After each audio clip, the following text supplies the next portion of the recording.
started, the reason, let's get back to that slide. That's like, it has bread, those are not bananas, that's bread on his head.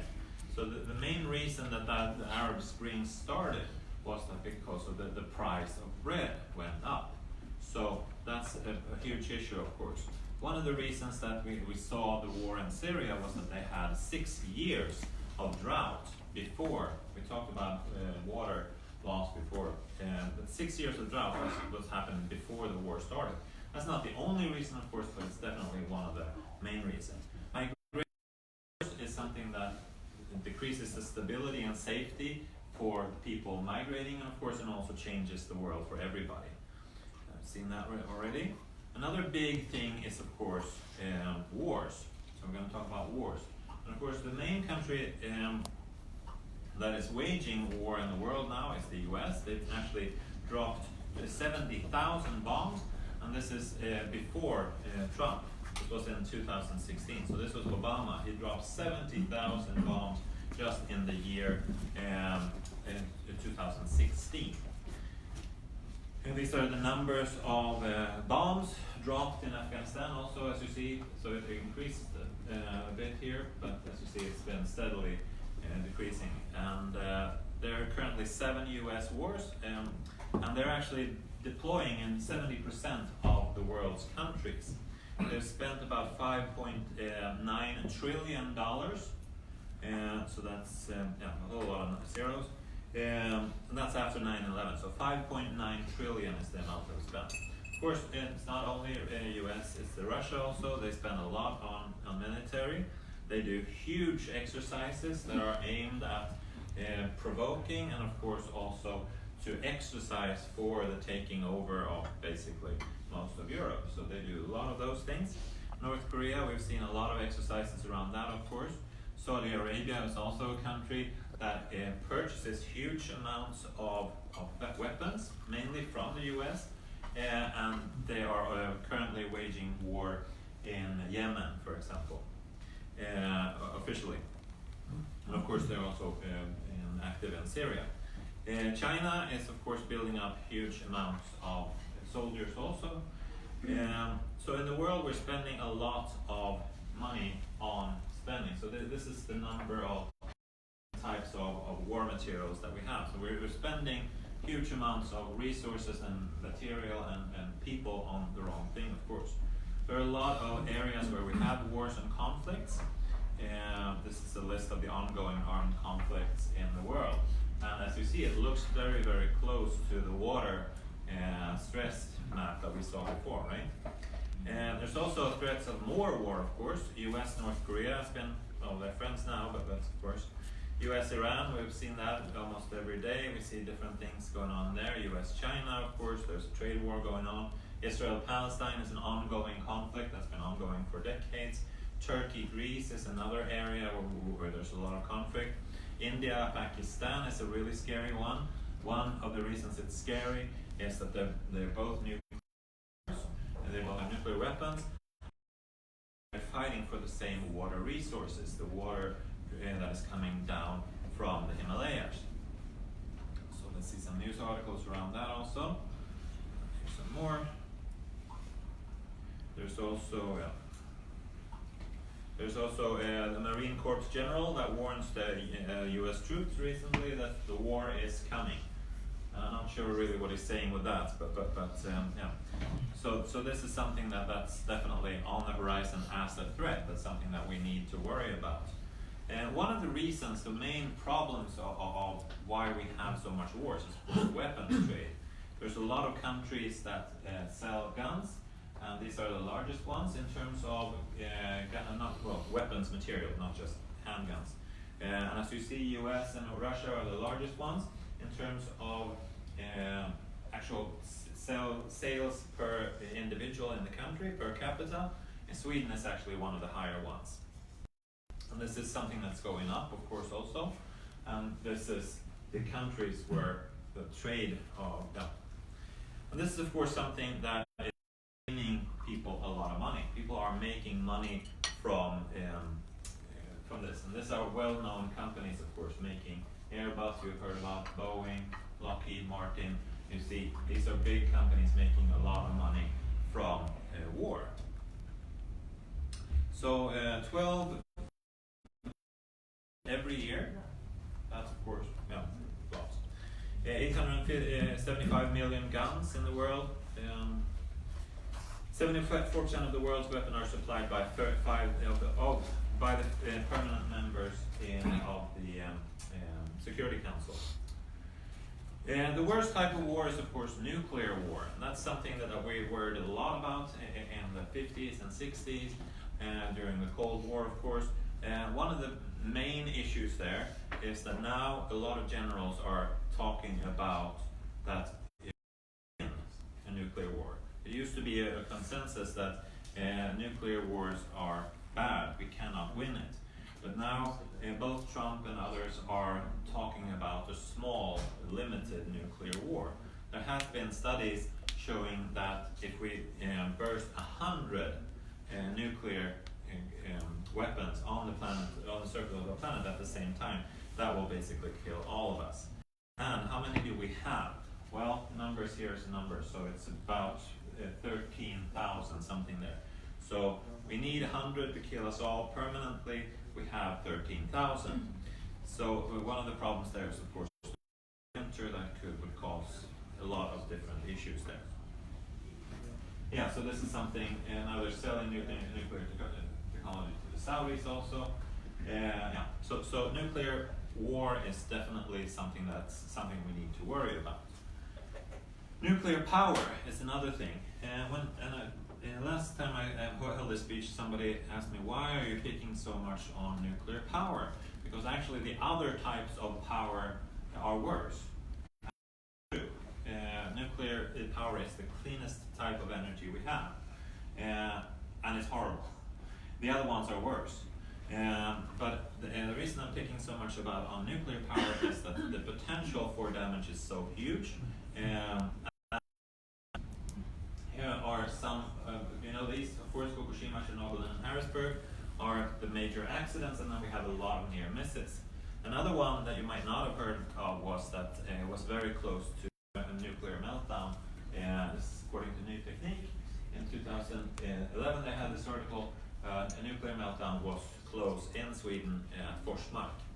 And one of the problems with nuclear reactors is that there are a few of them, 149 active nuclear reactors in the world. Most of those are really, really old technology. And of course, another problem is the storage. We need to store the nuclear waste for literally tens of thousands of years. And these containers, they're rated for 30 years. So after that, there's no guarantee on them. So, of course, and they need to last for tens of thousands of years. And of course, that's uranium radioactive waste that we're doing here. There's also lots of other types of waste. We know that we're storing the uranium, everybody knows that, but there's also a lot of liquid waste that needs to be taken care of.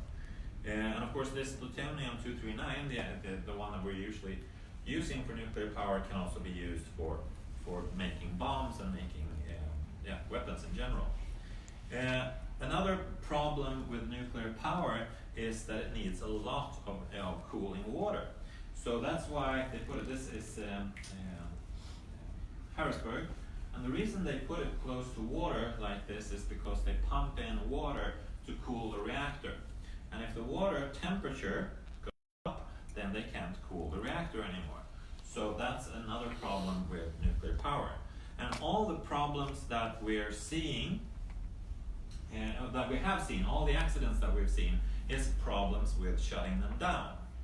So that's a huge issue. It takes, to safely shut down and dismantle a nuclear reactor takes 40 years. 40 years. So we have 449 reactors, that takes 40 years to safely shut down. And that's, of course, we need a lot of electricity, we need a lot of manpower that knows what they're doing for 40 years to actually close this down. And of course, it's not only standing on the remote. There we go. All right. So this is not either a good idea, by the way. All this is the waste, because when you're digging for uranium, you just don't take a shovel and pick up the uranium. It's a lot of I want to restart. Right. Let's try that again. There we go. Okay. There's a lot of, you have to dig up a lot of areas. So you can produce a lot of dirty land and dirty waste. So we talked about plastics before. Microplastic is a huge issue, of course. We've seen the Pacific Patch is a huge thing. And of course, these plastic pollution also release a lot of greenhouse gases, because the common misconception is that plastic does not decompose. Actually, it does, just does it very, very slowly. And when it does it, it releases greenhouse gases. And also, of course, it kills a lot of seabirds. You see, here's a seabird that ate a lot of different shiny plastic things. And this is, of course, a crisis.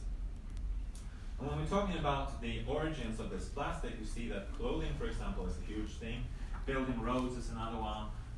And transports on the land is another one. So there's a lot of different things. A lot of areas are literally drowning in this. Coca-Cola is, of course, one of the big culprits in this, and now it's actually in the tap water also. It's found in the tap water, and there's a recent study that says that the average human being is now ingesting about 1 credit card's worth of plastic every month.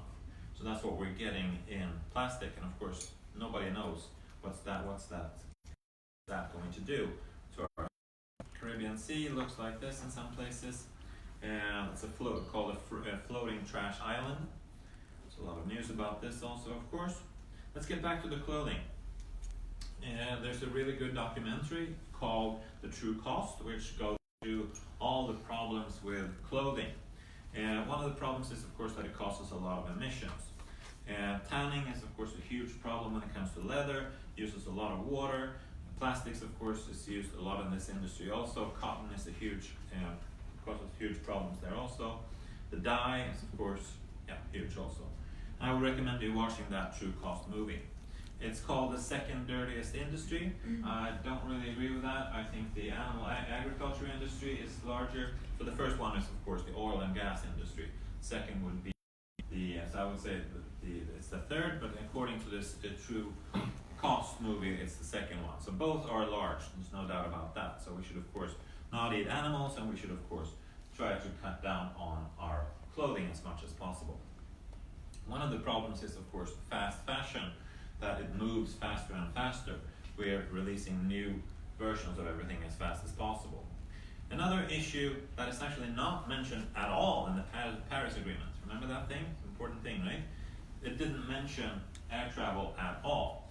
Even though it emits about 2.5% of all greenhouse gases. So it's a very, very important thing, but there's no agreement on cutting down on air travel at all. In Sweden, that number is much, much higher, because we fly more than the average person, of course. It's about 5 million barrels a day of oil that we're using just for flying. And it's actually not everybody in the world that flies, only the richest 1 billion. So there 7 billion people have never ever flown in their lives. There's only 1 billion humans on the planet that have ever flown. And as I mentioned, Sweden is one of the worst countries when it comes to flying. There is no fix available. There's no way to fly without causing emissions. Another social problem that we see a lot of is greenwashing. We see these kind of things. There's actually being environmentally friendly. And that word is, of course, being used totally wrong. There's almost nothing that we do that is environmentally friendly. There's damaging and less damaging. So that's, of course, how we should be using this word. So this, for example, the boxed water, turns out that it actually is worse than the bottled water. Of course, we should be drinking tap water, but if we're buying this is actually worse, because it's both paper and plastic and cannot be recycled. So there's a lot of that. And of course, this is one other example. We see these kind of examples all the time. And of course, this is nothing new. There's a lot of lobbying, and the oil firms are, of course, spending billions on climate lobbying. There's a lot of emissions cheating also. In Sweden, for example, we claim that we're one of the best countries in the world when it comes to emissions. But in fact, we're one of the worst. The reason we can lie about us saying that we're one of the best is that we don't have that many factories in Sweden anymore. Of course, when we Swedes buy television produced in Korea or somewhere, we cause that pollution also, even though it's produced there. So, and of course, all our Thailand travel makes Sweden one of the worst countries. And also, of course, we eat 90 kilos of dead animals every year. That is also a huge pollution. So in fact, we're one of the 10 worst in the world when it comes to emission, including the consumption. Another social problem is, of course, the deniers. There's a lot of different types of deniers. There's the conspiracy theories, there's the flat denials, about science, all of that. All of these different things. So let's see now. Yeah. And this is a very good book and documentary called Merchants of Doubt. It's actually really, really easy to be a denier. Trump usually did this, recently did this. There was a report that came out, it was on 16,000 pages on all the things that are going to happen to the US when climate change really strikes in the US. And he said, I don't believe it. He didn't argue with any of the points. He didn't say on page there was something wrong. I don't agree with that. He just said, I don't believe it. And that got much more, that single statement got more coverage than all of those 16,000 pages and all the disastrous things he was claiming. So it's a very, very effective strategy to just say, well, that's just your opinion, right? It works. And it's scary to talk about communication. When he says this is doubtful, then we believe, maybe there is something to doubt in this. He didn't give any proof whatsoever. He just claimed this is doubtful. He didn't publish his own 16,000. He just said, well, I don't believe it. Right. And consumerism is another problems, of course. The whole idea that you deserve this, and it's very profitable. And of course, this is of course the circle: earn money, buy stuff, consume, want more, and all of that. The average lifespan of anything that we buy is 6 months. There's this documentary about that also, the story of everything, I think it's called, which brought up this number and does the calculation and explain why. The whole idea of eternal growth is of course also a big problem. The whole world is basically today have one economical ideology where we believe that growth is the internal thing. All of our parties are talking about growth. All of them are talking about more and more jobs and more productivity and all of that. So that's of course the ideology across the world. And of course, again, why am I picking on capitalism or capitalism? Why am I not picking on communism? Because of course communism has destroyed a lot of the world also in terms of climate change and all of those things. It has destroyed just as much because it's the dominating thing. Most people believe in this, therefore I'm picking on that, of course. That is, of course, a huge social problem. Debt bubbles is also something that is going to create a lot of problems. We're seeing a lot of debt. We've seen these crashes that we've had over the past. Now we're seeing the same thing again. We had the dot-com bubble, we had the 1926. This is also something that might happen. And of course, again, this is not something that's going to cause deaths, but it's going to cause a lot of instability, which of course creates lots of problems. Personal crisis, and of course it can be a trigger to other things, and it can make the whole thing explode, of course. And of course this is also connected, of course, to climate change. All these climate problems that we're seeing is, of course, connected to climate change also. So another part of this whole economy social problem is the economic inertia. Things are moving in a certain direction. And while the EU is saying that we want to stop this climate crisis, we keep giving subsidies. And on a global scale, we're giving about $10 million every minute in subsidies to keeping low oil prices. keeping that whole industry going. It's also the animal agriculture industry in Europe alone is given 40 billion euros a year.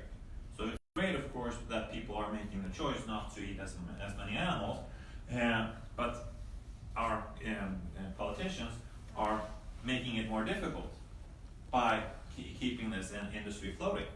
And of course, there's no value in all of these, green services that nature is doing.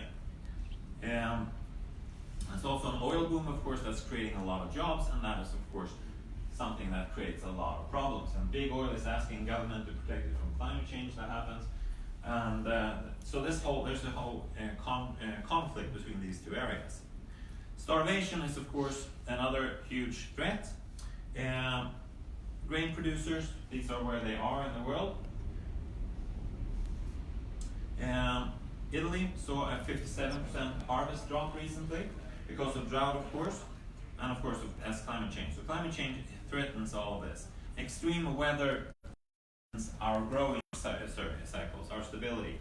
Corn is, of course, one of the main base crops, and it's very, very vulnerable. It relies on water, it relies on sun, and all of these things. It's very vulnerable.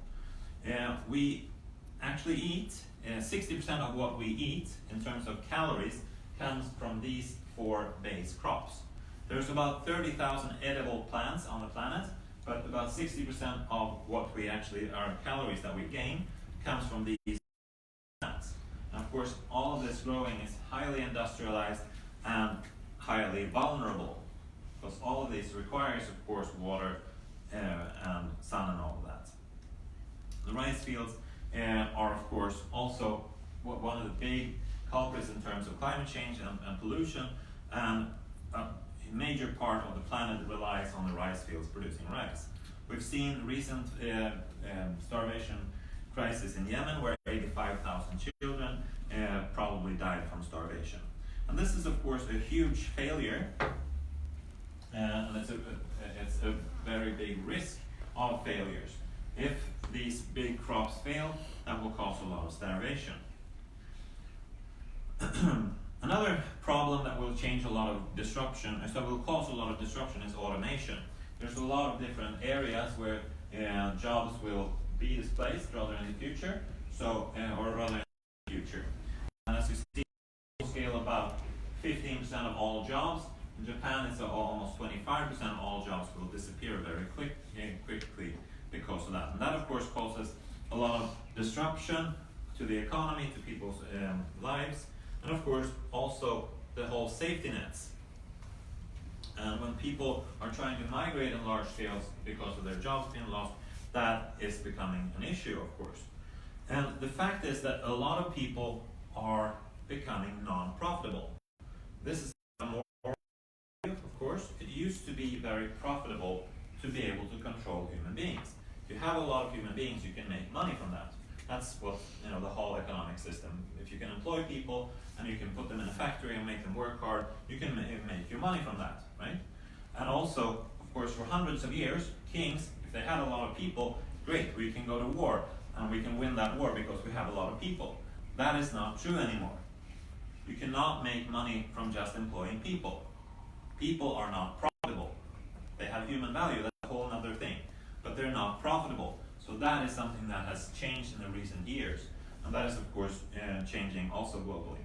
This can, of course, lead to revolutions and so on, and also, of course, to refugees. We saw the numbers in that 4 degrees, that we saw several billion people might have to move, and now the first half of 2019 it displayed 7 million people. This can, of course, lead to war and famines and all kinds of persecution. And 57% of the refugees in the world end up in these countries. They go from one poor country to another poor country, of course. 85% of the world's displaced. They might not be in another country, but they have been forced to move away from where they originally lived. They are in the world's poorest countries. Libya is one of those. 57,000 migrants are registered in Libya. Some news article about that also, of course. More articles about that. And these are of course victims, very much victims that are trying to make better lives for themselves. But it's very easy for dark forces in society to make these people scapegoats, to blame them for everything that goes bad. And that is also something that's happening all over the world. The whole social threat of xenophobia, that we blame the problems of the world on the people that have another color. So in Germany, of course, xenophobia is rising. In Russia, it's rising, even though they're actually claiming officially that there's no anti-Semitism and no xenophobia in Russia. In Zambia, there's been a lot of these kind of riots, mostly against Chinese people. In Poland, there was a strike. Let's see if we get a slide on that also. Let's get some slides on that. This one, Ku Klux Klan is rising in the US. Yeah, so here's some news around in that area, of course, also. So let's get into some false hopes. We often get sold hopes of different kinds. One of those is the Kali death cycles. This is the Hindu beliefs that this is all part of a predestined cycle, that we're all bound to die, but everything will be better afterwards. Muslims have the same kind of thing. They have the Muslim Day of Resurrection. So if after that day of resurrection, everything will be fine. Of course, Christians have the same kind of thing there, the Christian end times, that Jesus will come back and take us to heaven, and so on, and life will continue there, and everything will be fine. The Trump supporters are often explaining what's happening in the world, that this is the second coming of Jesus, and we're connecting that to Trump and the whole moving of Israel and all of those kind of things. So there's a lot of news about that. Interesting here. Trump's foreign policy looks a lot like rapture. Christians plan to welcome the apocalypse. Some more news articles about that. Another thing that we're probably all, that takes away the focus on actually solving the problems is this whole concept of positive thinking. All of these religions, the Christianity, the Islam, and the Hinduism, it's of course magical thinking, that we're thinking that a God will come down and save us. The positive thinking is also the same thing. It's a magical thinking that we think things will sort themselves out. And we actually blame wars, disease, poverty, and even tyranny on negative thinking.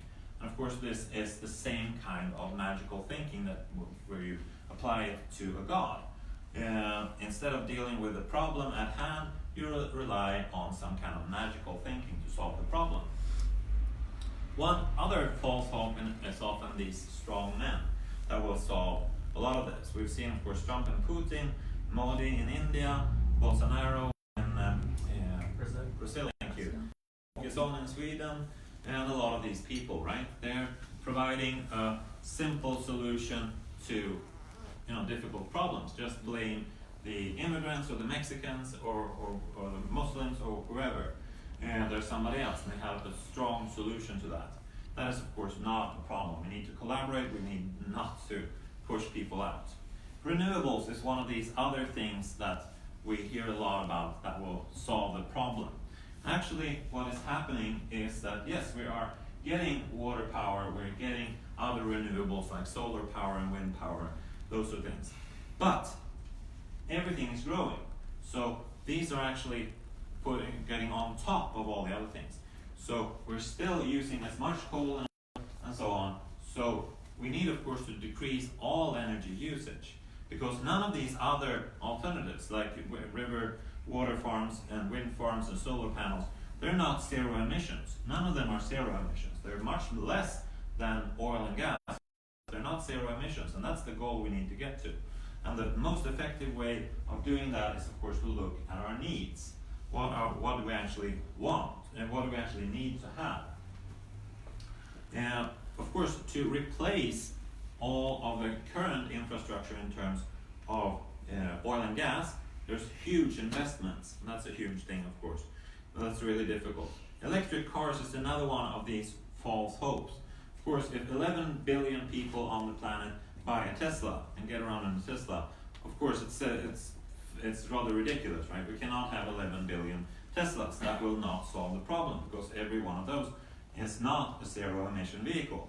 Or even 5, and we can have one to share between 2 people. That will not solve the problem either. We need to think much, much bigger than that, of course. So yes, of course, a Tesla is much better in terms of emissions. And here we see the different parts of the emissions. But it's far from zero, and zero is the goal. That's what we need to come from. And also, we need to consider, where does the energy come from? An electric car needs energy from somewhere, and there is no green energy so far, and there's nothing on the horizon either. And also, of course, one of the things with electric cars is the replacing of the batteries, the life length of the batteries. And here are the different emissions in different countries based on the transports. And that the main difference here is, where is the energy coming from? These are electric vehicles, and as you see, it varies a lot depending on where it comes from. And of course, after they've served their time, that will create a lot of problems. Here again is another comparison between different types of CO2 emissions. Recycling is one of these things. It's actually the least effective thing that we can do. I'm not saying we shouldn't do it, I'm saying it's very, very inefficient. Reuse is good, recycling is almost worthless in terms of actual change. Because when it works, in some cases, for example, paper recycling in Sweden has worked rather well. It's because somebody is making money on making new paper on the other end. That's why it works. Now, for example, plastic recycling does not work. And the reason is because now nobody is making it. Nobody is buying that plastic anymore. China, for example, has been buying plastic waste from all over the world for decades. They've stopped doing that. India has stopped doing that also. And Indonesia has stopped doing it also. Sorry about that. And a lot of what they have been doing is actually buying plastic and then burning it, which is of course a huge problem.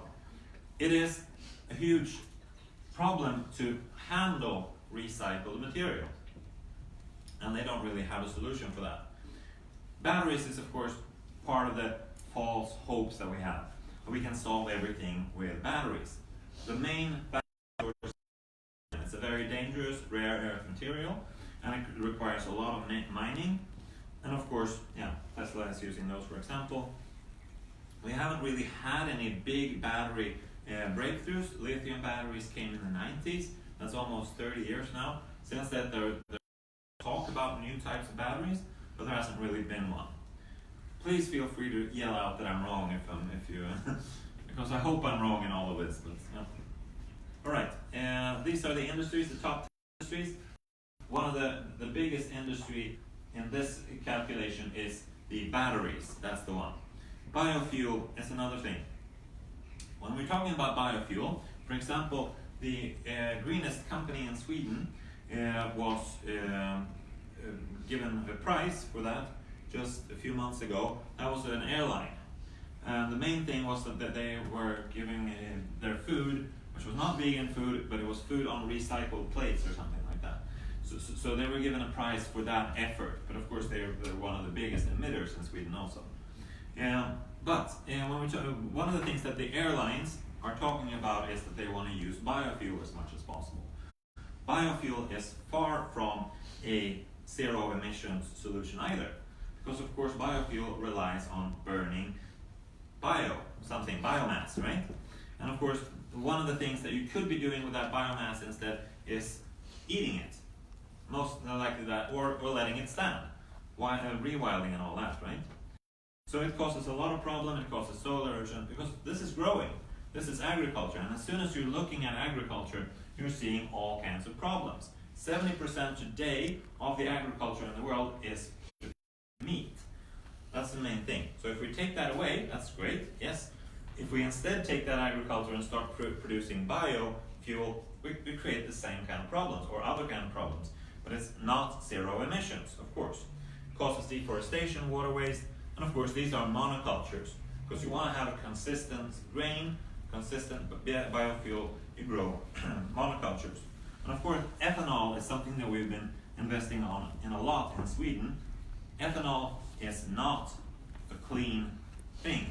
I mean, some people enjoy drinking it in moderate amounts, but if you burn ethanol, you still get emissions. It's not a clean thing. It produces, well, I can't pronounce that. And that also, a lot of different things. And also, of course, these things, all these biofuels, they produce carbon. As you see, these black ones here, they are natural gas, diesel, gasoline. And as you see, some of these green biofuels are much, much better. For example, but notice that the name here, or the country, that is sugarcane when burned in Brazil. So if they make biofuel and run their car in Brazil, then it's much lower. But of course, if we have to produce the sugarcane in Brazil and then ship it over to Sweden and then burn it in Sweden, then of course it gets much worse. So the country of origin for these things is very important also. And of course, this is harmful. Another thing that we all rely on extensively, in my case, is the internet. 20 milligrams of carbon dioxide for every second. That's the average number for just using a web browser. So everything that we do emits carbon dioxide. Spam, the amount of spam that's floating around in the world is about the same carbon emissions as 3 million cars. So that's yet another reason to be against spam, right? The IT industry is about as large when it comes to emissions as the airlines. Manufacturing and shipping is of course part of the carbon. Many people are enthusiastic about Bitcoin because it's not the old thing, but of course this uses a lot of power also. So carbon capture is another hope that we are often fed, that we can take the carbon dioxide back. And all of these IPCC forecasts rely on that we'll invent carbon capture and take something back into the ground. And of course this needs to scale, and of course this is not zero emissions either. So we've been talking about these kind of systems for decades now. There's no result, there's nothing that scales so far. And of course will not solve climate change, and it's still not going to be zero emissions. And it's important to talk the truth about these things. And that's what I'm trying to do, even though I've been talking a lot now. All right.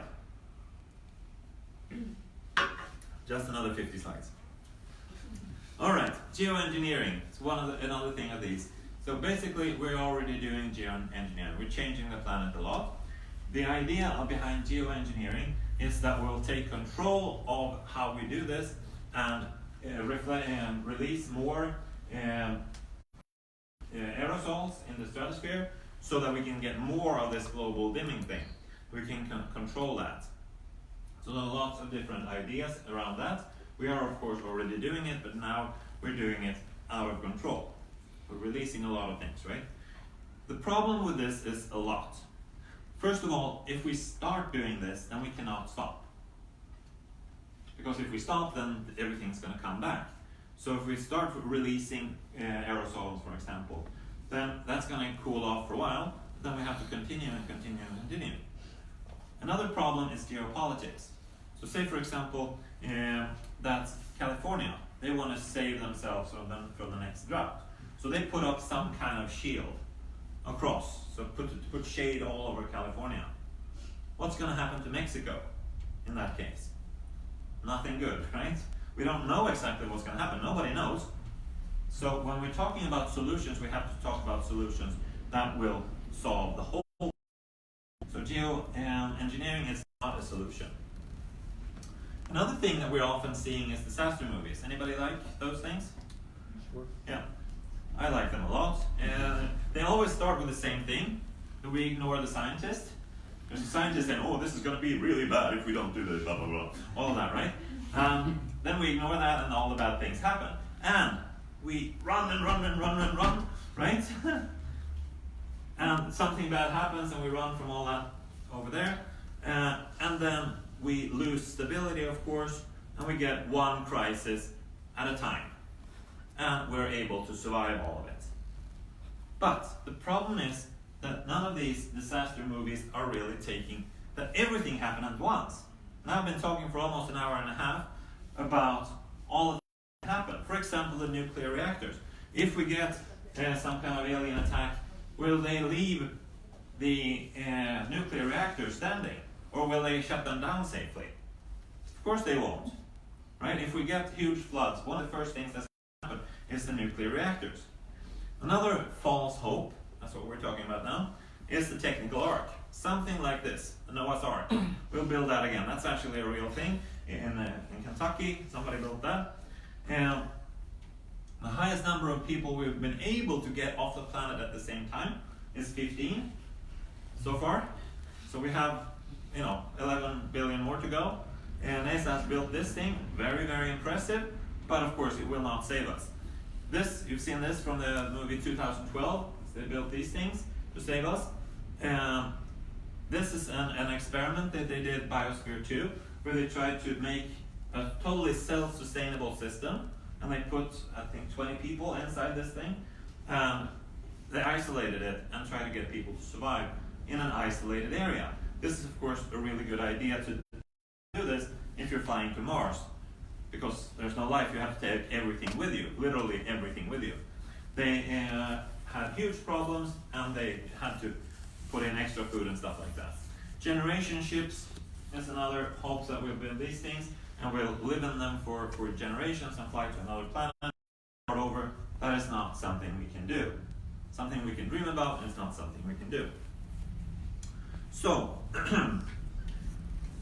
one of the final threats and things that I would like to put forward here is we know how to do this. We know how to solve all these problems. But I don't believe that we will. And the reason is that we have not fixed poverty. We know how to fix poverty. There are billionaires that could pay for solving poverty. They've actually counted how much is it going to cost to solve poverty in the world. They could end poverty 7 times over. And there's a calculation on that. Starvation, same thing. We could solve this. We could have solved it 50 years ago. There's not been a single country in the world that has failed to produce enough calories for their population in the world, including Somalia in the 90s, Ethiopia in the 70s, China during the Second World, in the Cultural Revolution. They produced enough calories. It's always been a problem of distribution. And of course that's caused a lot of hunger and starvation and trouble. But it has not been done. Homelessness, easy thing to do. The average person in Stockholm has like 60 square meters per person in living area. Homelessness should not be a problem. Solve this. We can end that. Wars, of course. We can end wars, right? But we have not done so. World War II, World War I was intended to be the war to end all wars. Of course it wasn't. Tobacco, we've known for what? 100 years now that it's bad? Actually, the tobacco consumption in the world is still growing. It's still growing. We're more people, we're smoking more today than we ever did in the world. So we could solve this, but of course we're not. It's rising. So a final hope then is the green dictatorship or the artificial intelligence. Say that we find somebody that can steer this for us. And this is actually what the other side, I assume that you're all slightly interested in this area, they think that that's our goal. To implement some kind of Greenpeace is going to control the world, and all of these other organizations are helping us. That's what they really want. To put a leadership in control of the world. And to build some kind of ecosphere, forbid meat, forbid personal vehicles, all drugs, personal ownership, property, and of course minimize population. And stop migration, and do a lot of rewilding, and stop sovereignty. Not only national sovereignty, but of course personal sovereignty also. Sterilization, euthanasia, and of course communal living, forced labor, all of these things. And of course that is not going to happen. People are not going to stand for that. So, the time frame. What could potentially kill us all. That's what we're talking about. Extinction, yes? What was it about AI? AI is if we give power over to artificial intelligence. So if we feed in all the parameters, what do we actually want from life in general? So that we say we want low child mortality, we want 2,000 calories a day, we want stuff like that, all what's really important, and then we feed that into an AI, and they can calculate how we're going to achieve that. Then it's technically possible to do that, of course, but that would entail all of these scary things that I mentioned. So people are not going to put up with that. That was my point. So even if we give that power to a human being, a really nice dictator, or an artificial intelligence that does that, then it's the same thing. Humans are not going to put up with that because we are very, very spoiled. So the time frame then for this, what could potentially kill us today? Well, of course, the nuclear reactors. If some of the 449 nuclear reactors broke up, that could cause huge amounts of deaths. Methane bursts, we mentioned those, nuclear wars, of course, nuclear disasters of different types, mega volcanoes. Those are the things that could happen any day, any minute. So what could happen in 10 years? Well, the Arctic melting, that could happen in 10 years. Runaway climate change could also kill most of us in 10 years. Extreme weather could kill us. Famine, of course. Nuclear disasters, pandemics. Yes, so those are the time frames of threats that are a bit further into the future. If you want to learn more about these very, very dark subjects and the dark summaries that I've been given here, I would recommend looking at the Doomsday Clock. That's a clock that is put together every year where they determine how far are we away from Doomsday. Guy McPherson is a professor who's talking about these things. Dr. Mayer Hillman is also a professor that's talking about these things from a very dark perspective. This is an Arctic investigator that talks about these things very straight. Jen Bendel, Google, of course. Yeah, let's see. We talked about these things before. Yeah, this is a report that came out rather recently. Johan Rockström was one of the authors to that, Hot House Earth. It talks a lot about these really, really scary scenarios. There's also a very depressing paper about these things. So, my conclusion is, what matters now that we have all these threats in front of us? Well, everything matters. So I'm not saying that we should give up. Quite the contrary. Now we know what threats are, so we need to fight that much harder. Everything matters, everyone that we meet matters, everything that we do matters. Do what you love and love what you do. That is a good mantra to keep in life, and that of course applies even stronger now that we have a death sentence. We know that we might be killed from all of these things combined, or any one of them. So, 5 stages of grief, you've probably heard of those. When you get a death sentence, you will go through these things. First of all, you'll deny it and say, Peter is crazy, right? And all of this is wrong. You'll get angry. That happened, and I've given this speech about 10 times now. Some people have yelled at me and said, you can't say things like this. You're wrong. And I hope I am, definitely. So feel free to be angry with me, I can take it. You can bargain, but if we do this, if we just argue a bit, or you can get angry at somebody else also, of course. There's a lot of people to get angry. You can get angry with yourself also, of course, or the industry, or the politicians, or somebody else, or me. Bargaining is another. Acceptance is, of course, on my good days, that's where I am today. That I accept that this is probably what's going to happen, but I keep fighting every day, of course. I'm not urging anybody to give up, but accept and keep fighting. And do everything that's on the board out there to start with. Thank you very much for listening.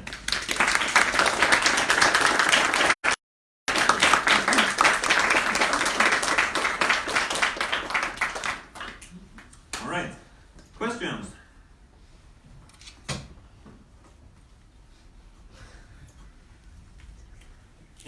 So are you saying that okay, so let's, I totally agree with you that we're living in a climate crisis with severe social and economic effects, obviously, and also impacts on human rights.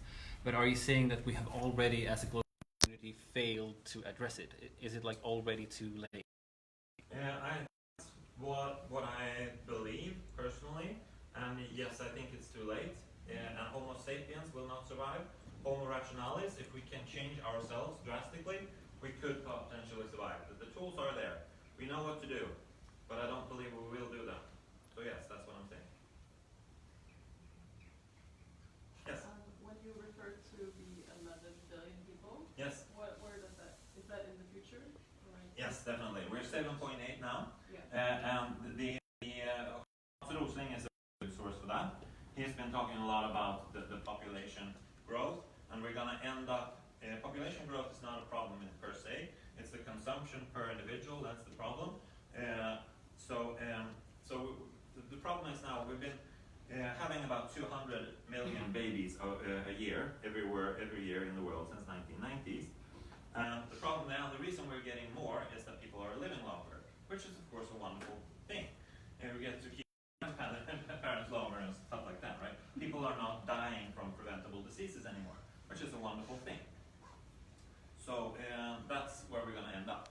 So around 2050, 2060, we're going to be around 11 billion people, then it's going to turn down, if things continue as they are now. So that's why I keep throwing that number around 11 billion people. That's what we need to calculate for. When we're saying something is sustainable, by people. If we can find that model, then yes, we can make this work. Yes? Comment on the question? Just wanted to add to what you said about the lithium. So apparently we don't even have enough lithium in the world to keep up with the projected consumption, especially with electric cars, and like those batteries need so much lithium, and like cell phones and stuff like that. But there isn't even enough in the world, and the lithium extraction that's currently happening is so harmful to indigenous communities, especially like in the lithium triangle area, like in Latin America. Just wanted to add that. Then my question is, what do you think about, like, you know, the term the Anthropocene, right? Like that this is like human caused, but then there have been terms that have sort of criticized that, and like for example the Eurocene or the Capitalocene or Americanocene, like kind of insert or blamable like group here. Yeah. And that, and also just sort of the spectrum too of like degrowth, like green growth, like, and other like critical perspectives. What do you think about all that constellation of it? That's a very big question. I'll try to give a short answer and not go on for more, which I could, based on. It's a very good question. Well, yes, there's Americocene or whatever you call it there. So putting the blame on the Americans, definitely. I did blame them for a lot of the wars, for example, and they also one of the countries that consume the most. Sweden is about, I said we were among the number 10 in the world. The US is definitely second, I think. Korea is highest, I think. South Korea, of course, but they're about 15, so they're about 50% more than us. So we can certainly blame them. However, the problem with blaming one specific group is that we all need to change, and there's no group that is without blame. For example, let's say in indigenous American, Native Americans, that's the word I'm trying to look for, are often portrayed as very much in touch with nature. But in fact, their lifestyle, control over North America, started climate change. They actually, the whole of North America, or the continental USA, was actually covered in forests. They burned that down to be able to better hunt the buffalo. So it's not an American problem, it's not a Swedish problem, it's a human problem. But American war, yes, go ahead. Slight little bit of pushback though. Yep. A lot of the graphs that you showed show a very like stark spike at around like the Industrial Revolution, like, you know, mid 1800s. And so I wonder, you know, European colonialism and like the need for all the raw materials and all of that, isn't that a bit more like disproportionately to blame than like smaller scale Native American activity? Yeah, and of course, I mean, at that time when Swedes were cutting down the forest in Sweden, and the Indians in North and South America were cutting down rainforest there. We were 100 million people, something like that, on the planet in total. Now we're 7.8 billion people. And that's also, of course, in that graph is the number. So yes, there's more blame to be, but we all can take blame. And we need to find a model that works for all 11 billion people of us. So everybody has to change.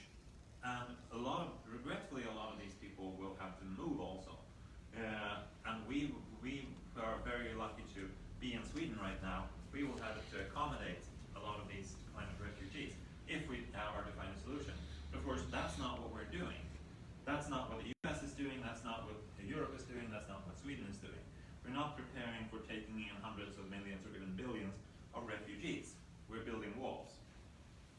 So definitely, we are all to blame, some more than others. We agree. Thank you.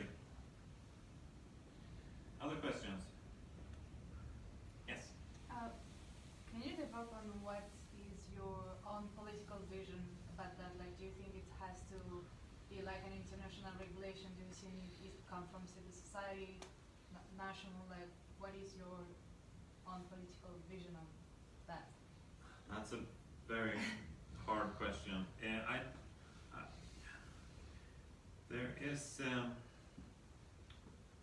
There's a very, I don't really know if I can give a short, succinct answer. There are some things that we definitely need to do that I'm very 100% clear about. Stop eating animals, stop breeding animals. So that's one of the very, very simple things that everybody can do, and that has an effect right away. And stop war is, of course, another obvious thing that doesn't serve anybody. Quite the contrary. Stop, give to make something positive, not just stop. Implement basic income are political goals that we could make, and that would make a difference, because everybody that has the ability or the will to live a simpler lifestyle, we should make that simpler for them to do that. And right now we're making it really, really difficult for those people who want to have a simpler lifestyle.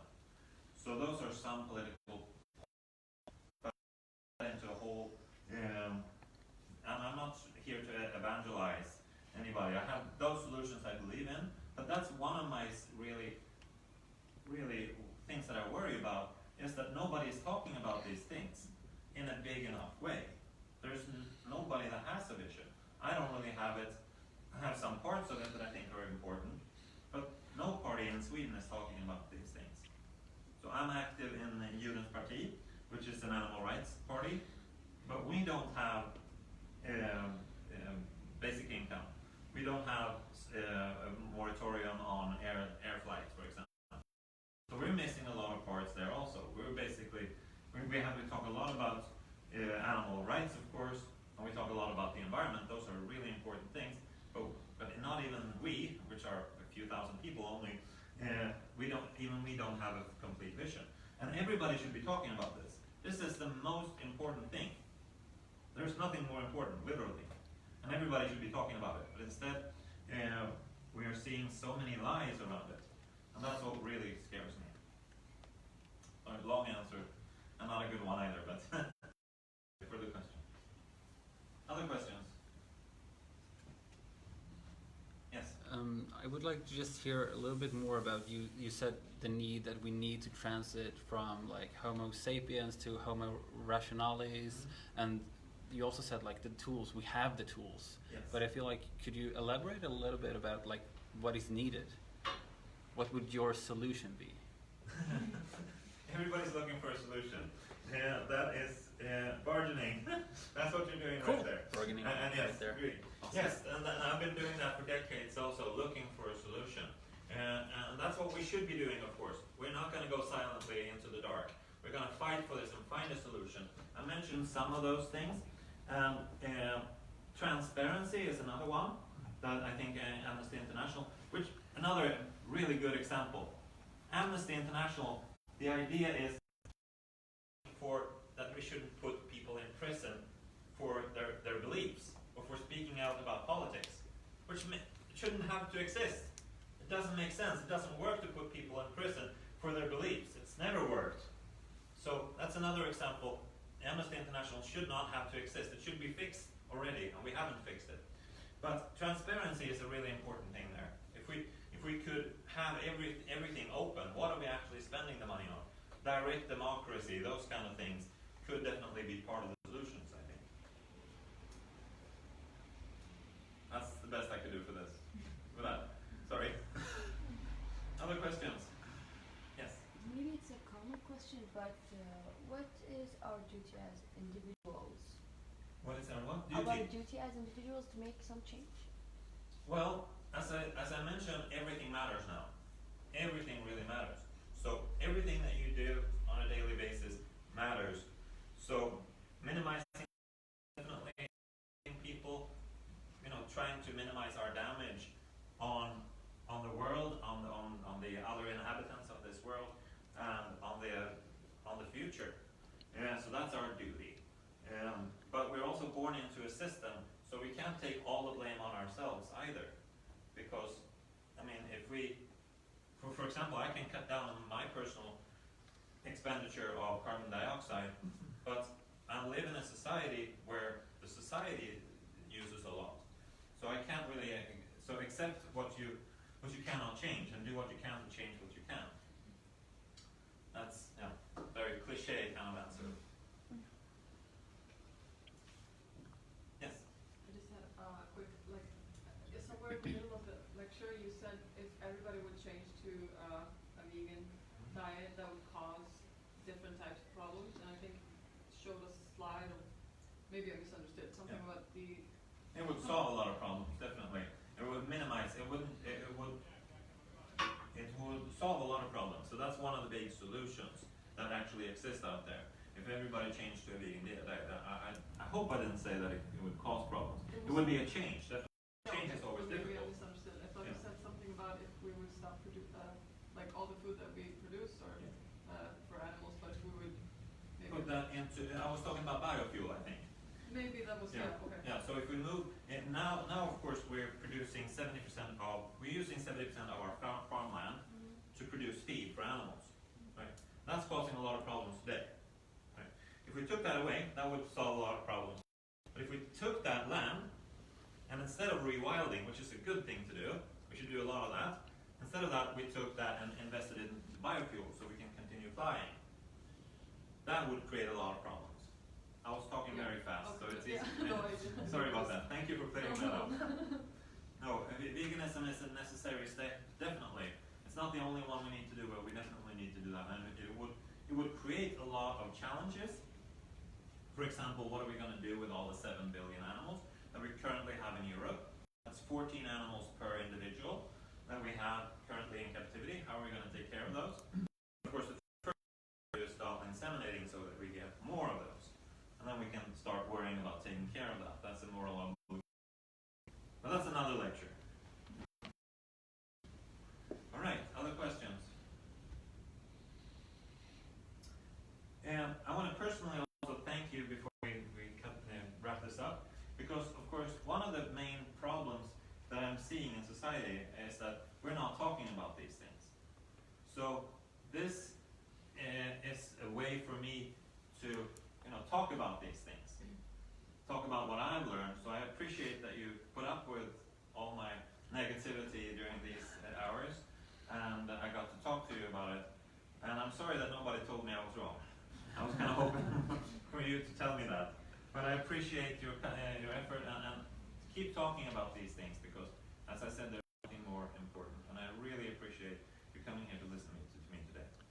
Thank you very much.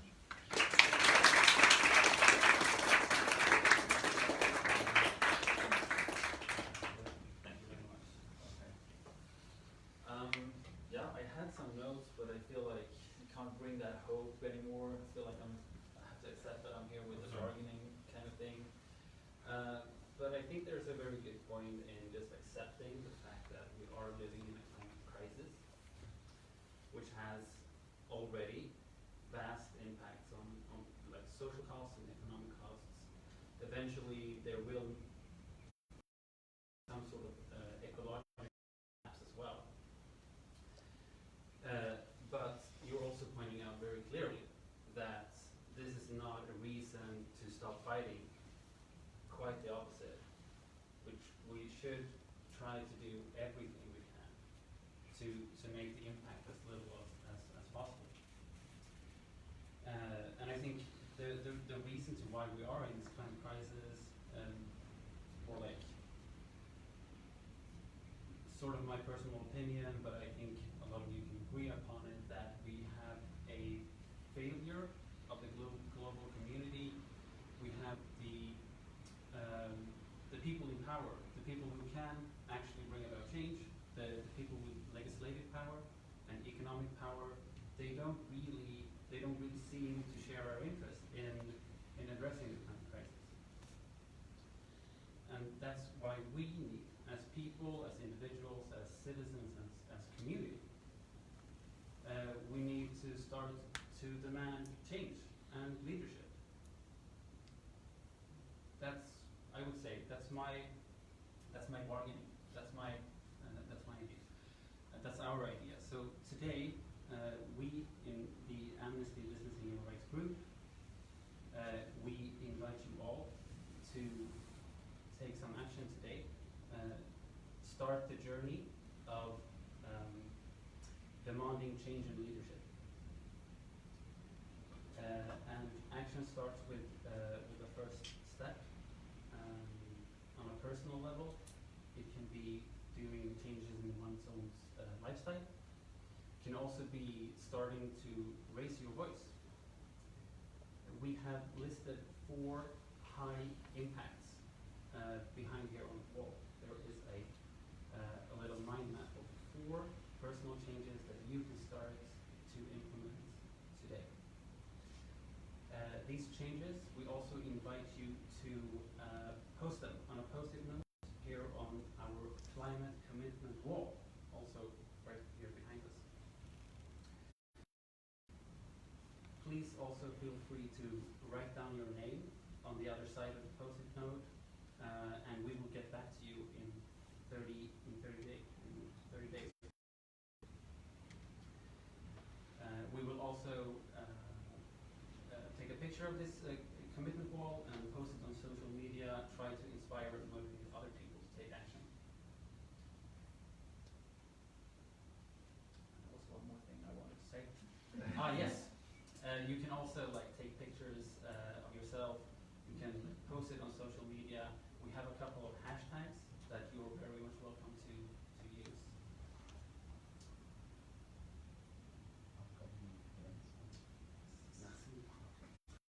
We have a lot of upcoming events also. The next one is in 2 weeks. We have some there, a lot of them.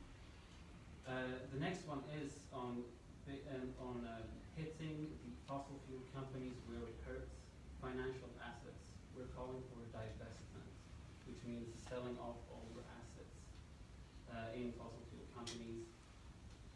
It's a growing movement, and it is also high impact.